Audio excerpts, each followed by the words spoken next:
आत्मा है वहाँ समस्त गुण हैं, ऐसा भगवान ने कहा है, केवल ज्ञानी ने कहा है। क्योंकि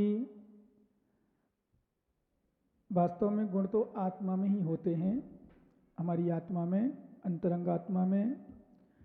तो आत्मा गुणों का भंडार भी है। और गुण बाहर मिलेगा कहाँ? भाई गुण में तो गुण मिलेंगे। इसलिए हमारे आचार्य महाराज कहते हैं विशेष रूप से कि जहाँ आत्मा है वहीं गुण है, ऐसा कल बताया था। इसलिए हमारे आचार्य महाराज कहा उस आत्मा को जानते हैं योगी लोग, निश्चय से निर्मल आत्मा को पहचानने का प्रयास करते हैं। अन्यत्र कहीं किसी को नहीं देखते हैं, किसी को जानने का प्रयास नहीं करते। क्योंकि जिसने अपनी आत्मा को जान लिया, अपनी आत्मा को समझ लिया, उसने सबको समझ लिया। क्योंकि आत्मा को देखने से मन कहते हैं ना, अपन देखते हैं, उनको देखते हैं, इनको देखते हैं, उनकी बुराई देखते हैं, उनकी बुराई देखते हैं, उनकी बुराई करते हैं। तो आचार्य महाराज कहते हैं नहीं करो, आप तो अपनी देखो, अपनी आत्मा को देखो। आत्मा को देखोगे केवल ज्ञान प्राप्त सबको दिखेगा फिर, है ना। कई बार पर जैसे मतलब रमणीय विषय को देखते हैं, रमणीय विषय अपन कहते हैं चलो बेंगलोर चलना है, नैनीताल चलना है, शिमला चलना है, यहाँ घूमना, वहाँ घूमना, ये देखना, वो देखना, आदि आदि। अथवा स्त्रियों को देखने का प्रयास करते हैं, लड़कियों को देखना प्रयास करते हैं। तो आचार्य कहते जिस जिसको देखना, जो जो देखना है, केवल ज्ञान होने के बाद सब दिखेगा। क्यों देख रहे हो फालतू में? अभी तो कोई प्रयोजन भी नहीं। अभी एक को देखोगे, दो को देखोगे, तीन को देखोगे, कितना देख पाओगे? नहीं देख पाओगे। इसलिए आचार्य भगवान ने स्पष्ट कहा कि अपनी आत्मा को देखो तो सब कुछ दिख जाएगा, ऐसा हमारे आचार्य भगवान ने कहा था। अब निकाल ले 86 नंबर एक गाथा अपन पढ़ते हैं, फिर अपन चर्चा करेंगे। पढ़ो, एक बार हम पढ़ेंगे दूसरी बार आप लोग पढ़ना है ना। एक 86 नंबर 86 है। एक कलौ इंदिय रहियो, एक कलौ इंदिय रहियो, मणवय कायति शुद्धि, अप्पा अप्पु मुणे तु, लहु पावहि शिव सिद्धि। क्या बात है। आचार्य भगवान कहते एक कलौ इंदिय रहियो, मणवय कायति शुद्धि, अप्पा अप्पु मुणे तु, लहु पावहि शिव सिद्धि। हे गियो, हे ज्ञानी, हे आत्मा, तू एकाकी इंद्रिय रहित मन वचन काय की शुद्धि से अपनी आत्मा को आत्मा के द्वारा जान।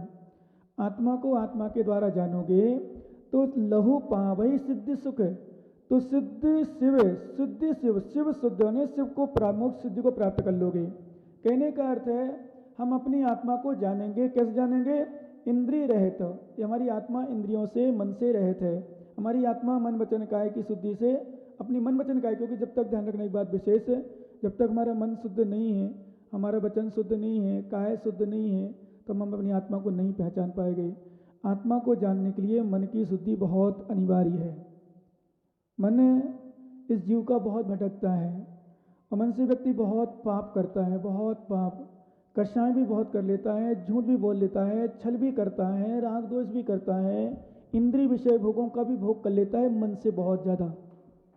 क्या पता ही नहीं चलता, इतना कर्म बंद करता है, इतना कर्म बंद करता है। इसलिए हमारे आचार्य ने कहा हर जगह, चाहे वंदना में हो, स्तुति में हो, भगवान की दर्शन में हो, पूजा में हो, आहार में हो, सेवा में हो, मन वचन काय की शुद्धि विशेषी है। यदि मन वचन काय की शुद्धि नहीं है तो आप सब कुछ कर लेना तो कुछ भी नहीं होगा। और मन शुद्धि इतनी जरूरी है, इतनी जरूरी है, बहुत जरूरी है। हम क्या करते हैं आज वर्तमान में कि व्यक्ति मन शुद्ध नहीं रखता है और मन शुद्धि के अभाव में क्रियाएं करता है, दान भी देता है, पूजा भी करता है, पाठ भी करता है, और वास्तव में एक बात और ध्यान रखना, आज पता ही नहीं चलता किसका मन शुद्ध है किसका नहीं है। ये भी ध्यान रखना। क्या मनोज भाई, ये पता नहीं, अंदर से पता ही नहीं चलता क्या स्थिति है। मतलब अंतरंग देखते हैं तो कभी कभी हम लोग देखते थे, हमारे आगे में लिखा जब हम लोग आहार करने जाते हैं तो अवधि ज्ञान के लिए मना किया है, मना प्रज्ञान के लिए मना किया, मत लगाएं। हाँ, क्यों बोला अवधि ज्ञान मना प्रज्ञान के लिए ना लगाएं? क्योंकि अवधि ज्ञान लगाओगे पता नहीं चलेगा कितनी अशुद्धि भरी इनके अंदर। मना प्रज्ञान लगो, मन में कितनी अशुद्धि है, अवधि ज्ञान में शुद्धि द्रव्य क्षेत्र काल की आदि की अशुद्धि पता चलेगा। इसलिए वहाँ अवधि ज्ञान के लिए बिल्कुल स्पष्ट मना किया है। क्योंकि देख ही नहीं सकते हम। चौके में देखो आप, यहाँ तो हम हाथ धुला देते हैं थोड़ा, जैसे कोई महाराज लोग रहते हैं ना, थोड़ा हाथ चट हो जाए, साड़ी में टच हो जाए तो हाथ धुलाते हैं। वहाँ तो बैठे बैठे भोजन बनाते रहते हैं और पहुँचते रहते हैं, जमीन में हाथ टेक दी, कहीं यहाँ लगा दिए, कहीं वहाँ लगी है, पता नहीं कहाँ कहाँ लगते रहते हैं, शुद्धि नहीं है। ऐसे यदि हम मन शुद्ध देखें किसी का मन कितना शुद्ध है नहीं समझ पाएंगे। मन को देखने लगे कई बार हम लोग इसीलिए फैल हो जाते हैं, हम लोग तुम्हारे मन को समझ जाते हैं, तो हम लोग मन से थोड़ा सा लगता है अरे तो डिस्टर्ब है, तो मन को इसलिए जानना नहीं चाहिए, क्योंकि वचन देखो काय देखो। पर हमारा कहने का अर्थ ये है मैन कि चलो हम नहीं देखे मन, पर भगवान देख रहे, कर्म से देख रहा ना, अपन को नहीं दिख रहा। अपना मन भी हमने कई बार आपको बताया कि अपना मन भी हमें कभी नहीं दिख नहीं पाता।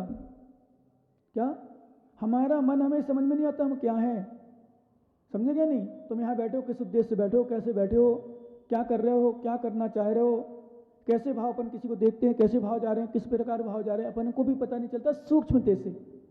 पर केवल ज्ञानी को सब दिख रहा है, कर्म को सब दिख रहा है। थोड़ा सा चेंज हुआ, जैसे अपन कहते हैं ना, थोड़ा सा हाथ में वो रंग लेते हैं, रंग और पानी में डाल दो, भले हाथ में छपाई था मात्र, हाथ लिया आपने डाल दिया, तो पानी में अपन टच मात्र किया है, अपने हाथ में टच मात्र किया, हाथ तुम्हारे रंगे हुए थे रंग से और तुमने टच कर लिया, नियम से भरेगा। ऐसे आप बटन दबाओ, बटन गाड़ी की, बटन दबाते ही गाड़ी स्टार्ट हो जाती है। अपने हम तो छुए ही मत, टच किया था मात्र। देखा आपने कभी गाड़ी टच की हो? टच वाली नहीं था, 4 व्हीलर तो अधिकांश टच वाली होती है, उसमें तो बोलते ही नहीं है ना। तो कहने करते हैं कि हम जब कभी देखते हैं तो टच मात्र गाड़ी स्टार्ट करते हैं ना, तो बटन दबाते हैं। आजकल 2 व्हीलर में भी आता है ना, 2 व्हीलर में मात्र दबाओ बटन और टच हो जाते हैं, मतलब बंद चालू हो जाता है। अपन कोई भी बटन दबा दो, पंखा की, कूलर की, आदि आदि, थोड़ी बटन जो इतना सारा एसी पूरे हॉल में, बड़े बड़े कमरों में फैल जाता है। क्या है? ऐसे हमारे थोड़ी भाव का बटन दबा कि हमारे कर्म बंद प्रियरम हो जाते हैं। अब शुभ पुण्यस्य शुभ पापस्य, वो विषय अलग है। शिवा पुण्यस्य शिवा पापस्य, शुभ रूप होगा तो पुण्य योग होगा, अशुभ रूप होगा तो अशुभ योग होगा। क्या? शुभ रूप होगा, हमारे भाव शुभ होंगे तो शुभ रूप होगा, पुण्याश्रय होगा, और अशुभ होगा तो हमारे अशुभ भाव होंगे। इसलिए हमारे आचार्य ने बिल्कुल विशेष रूप से कहा मन वचन काय की शुद्धि से, क्योंकि जब तक ध्यान रखना, मन शुद्ध चाहिए, वचन शुद्ध चाहिए, काय शुद्ध चाहिए, शरीर भी शुद्ध चाहिए। आज वर्तमान में ध्यान रखना, अधिकांशता जो तुम लोग कपड़े पहने ना, 99% शुद्ध नहीं पहने। आपको हमारा जब नहा धो के धुले कपड़े पहने, ये बताओ धुले कपड़े रखे कहाँ थे, कौन से कपड़े में रखे थे, और कब कब छू लेते हो उनको, कैसे कैसे रख लेते हो, और फिर इसी में शायद सोफा सेट में बिस्तर में बैठ के आ जाते हो। आते कि नहीं आते? क्यों क्या नहीं? बिस्तर में बैठ के आ जाते, सोफा सेट बैठ जाते हो, कहीं रखे जो मतलब फर्श बिछाए यहाँ, अब फर्श में बैठ गए, अब फर्श किसने किसने छुआ, कहाँ कहाँ गया, कैसे कैसे बैठे। मैटी आती, मैटी जो अपन जब बड़े बड़े पंचगण आदि करते हैं, मैटी आती, वही मैटी का भोजनशाला में चली गई हो, वही मैटी में पता नहीं शादियों में चली गई हो, वही मैटी कई बार पंचगण में आ जाती है, क्योंकि वो साफ रहती है। कई बार अपन तो जब भी जहाँ जहाँ पंचगण होते हैं हम लोग प्रयास करते हैं, नहीं बोलते नई मैटी लाओ, क्योंकि बहुत बड़ा कार्यक्रम होता है। पर कई बार ऐसा होता है, स्थिति पुरानी रख देते हैं, और वही कहो तो अपने 2 पांडल बने, अपनी चलो सामान की मान लो, 2 पांडल बने, एक भोजनशाला में लगा, एक कहाँ लगा, वही मैटी उसमें बच गई भोजनशाला में। कई बार फिर कैसे कैसे लोग सुहास सूतक वाले भी जाते हैं या शुद्ध वाले भी जाते हैं, पता नहीं कैसी बनती है। इसलिए वो आज अपने कपड़े पर लगे रहते, ये कहाँ कहाँ लग के आए पता है? ये टेंट के कपड़े, क्या सब जगह है, शादी में, और शादी में माताएं बहनें अशुद्ध अवस्था में भी जाती हैं और टच होके आए। अब तुमने कहा धल धो के आए, कपड़े हमारे धुले हुए हैं, तो धुले हुए होने पर भी तुम्हारे कपड़े शुद्ध नहीं है। क्या? कपड़े तुम्हारे धुले होने पर भी शुद्ध नहीं है। अब विचार करना, वो नियम है, जब तक तुम्हारा तन शुद्ध नहीं होगा मन शुद्ध नहीं हो सकता। वस्त्रों में अशुद्धि होगी, तुम्हारे घर में अशुद्धि होगी। घर में कितनी अशुद्धि है पता है आप लोगों को? बताओ कितनी अशुद्धि है घर में। देखो आज वर्तमान में बच्चे पता ही नहीं चलता, कार्यक्रम होता है, कोई फंक्शन होता है, कुछ होता है, पता ही नहीं चलता कहाँ क्या है। सब बैठे हैं, सब एक साथ बैठे हैं, खाते हैं पीते हैं, मम्मी पापा बहन पति पत्नी बच्चे बच्चियाँ सब एक साथ खाते पीते हैं, होश ही नहीं है। क्यों? अब ये होश न होने के कारण से अब ध्यान रखना, इतना अशुद्धि आ गई। अब भाव कितने शुद्ध हो। कई बार हमने देखा अच्छे अच्छे लोगों को नियम लेने के बावजूद भी नियम ले लेते हैं, बहुत सारे नियम रखते हैं अपने सामने। हमने कई बार इतना तक देखा, जिनमाणी पर हाथ रख के गुरु की सौगंध, भगवान की सौगंध इत्यादि करके भी लोग नियम को तोड़ देते हैं। और यहाँ अपन धर्म ने बताया ना, जो बच्चे बैठती हैं, जैसे मान लो बच्चे आते हैं, बड़े सात्विक दिखते हैं पहनावा में, देखने में, बोलने में, हंसने में, पर उनकी क्या पोजीशन होती है? क्षेत्रीय बताता है। क्या हो गया माता? क्या क्षेत्रीय बताता? मान लो क्षेत्र परिवर्तन होती है, भाव परिवर्तन हो जाते हैं। यहाँ कुछ दिखते हैं, बाहर कुछ दिखते हैं, यहाँ कुछ होते हैं, बाहर कुछ होते हैं, बिल्कुल स्पष्ट है। अभी अपन धर्म, आप लोग देखो धर्मात्मा दिख रहे हैं, सब बिल्कुल धर्मात्मा देखो, महाराज के बैठे परचरणों बैठे हैं, बिल्कुल किसी प्रकार की तुम्हारी अशुद्ध परिणति नहीं है, अशुभ भाव नहीं है। पर वास्तव में यहाँ देखने पर ही नहीं पता चल, मैं बताया जैसे कई बार सामग्री रखी है, अभी यहाँ कुछ नहीं पता चला, आपको भूख लगी नहीं लगी, खाने की इच्छा है कि नहीं है, खाओगे कि नहीं खाओगे, पर बाहर रख दिया जाए अभी काजू कतरी, गुलाब जामुन, नेनमा पेठा और इडली डोसा 85। फिर देखो आप जाते ही अभी सुनते ही सुनते परिणाम आपके ऐसे हो गए, चेहरे में प्रसन्नता आ गई, खुशी आ गई। तो हमारे आचार्य कहते ज्ञानी यहीं देख, क्योंकि देखो ध्यान रखना, हमने आपको एक बार बताया था कि हम में कितनी गुस्सा है अभी पता नहीं चल रहा। अभी कहते हैं सब शांत बैठे हैं, शांति से बैठे ना, देखो कितना सुंदर बैठा शांत बैठे संजय, बिल्कुल ऐसा लग रहा है कुछ गुस्सा है ही नहीं, कुछ है ही नहीं इसके अंदर, कोई राग नहीं है, कोई दोष नहीं है, कोई ईर्ष्या नहीं है, कोई छल नहीं है, कोई कपट नहीं है, कोई काम नहीं है, कोई मान नहीं है, कुछ नहीं है। पर कब पता चलता है, बोलो ना आप लोग, कब पता चलता है? ये विपरीत परिस्थिति में। देखो वो लिखने में मस्त है, ऐसे लग रहा है बिल्कुल सही है, बिल्कुल बहुत सही है, बिल्कुल लिखने में मस्त, ऐसे बिल्कुल धर्मात्मा, ज्ञानी, विद्वान, पंडित, साधक, त्यागी, कुछ भी। पर कब पता चलेगा? जैसे आप लोग बैठते ना, हमारे पास आते हो, सुनते हो, बढ़िया लगता है, महाराज अच्छे हैं, महाराज बढ़िया। पर कब तक? जब तक हम विपरीत ना हो, हम प्रतिकूल हो जाएं, आपके प्रतिकूल हो तो हम अपने प्रतिकूल हों, फिर देखो आपके परिणामों उथल पुथल तक कितनी मस्ती है, क्या कितनी उथल मचल मचती है। बिल्कुल अभी हमारे अंदर तल्लीनता नहीं, लीनता नहीं है, जो लीनता होना चाहिए। और जब तक लीन नहीं होगी तब तक हमें आनंद नहीं आएगा, कल्याण नहीं होगा। एक बार एक छोटा सा दृष्टांत आता है, एक कोई गुरु नानक थे, अथवा हाँ गुरु नानक मान लो, प्रवचन कर रहे थे।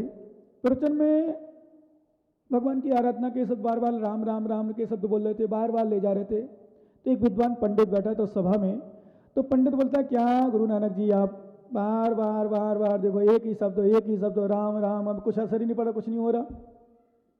ध्यान सुनना, एक ही शब्द बढ़ जा रहे, 1 घंटा से हो गया, 1 घंटा करीब होने लगा। तो उससे रानी का पंडित खड़ा हो गया, बोले महाराज साहब, पंडित साहब, महाराज साहब संत थे, उन्होंने कहा ये क्या कर रहे हो आप, बार बार राम राम राम राम राम राम चिल्लाए जा रहे हो, राम शब्द से होता क्या है, ये शब्दों से होता क्या है, कुछ असर नहीं पड़ा। बोले मैं तो बस धुन में लीन हूं, अपना मस्त हूं। बोले क्या असर पड़ता है इसमें, क्या होता है? तो उन्होंने क्या किया, बाहर जब हुए रोका प्रवचन को और बाहर गए, कहीं भांग घुट रही थी, भांग, उन्होंने भांग को अपने गिलास में लिया, सब आश्चर्य करने लगे, चौंक गए कि गुरु नानक संत जैसे ज्ञानी भांग पी रहे हैं, मतलब पीने लेते यार, मतलब उठाई गिलास, और गिलास उठाई उन्होंने, पूरी भांग जितनी मटका भरी थी, मुंह में ले फिर बाहर कर दें, फिर मुंह में ले फिर बाहर कर दें, फिर मुंह में ले फिर बाहर कर दें, पूरा मटका खाली कर दिया इतनी बार सारी भांग का।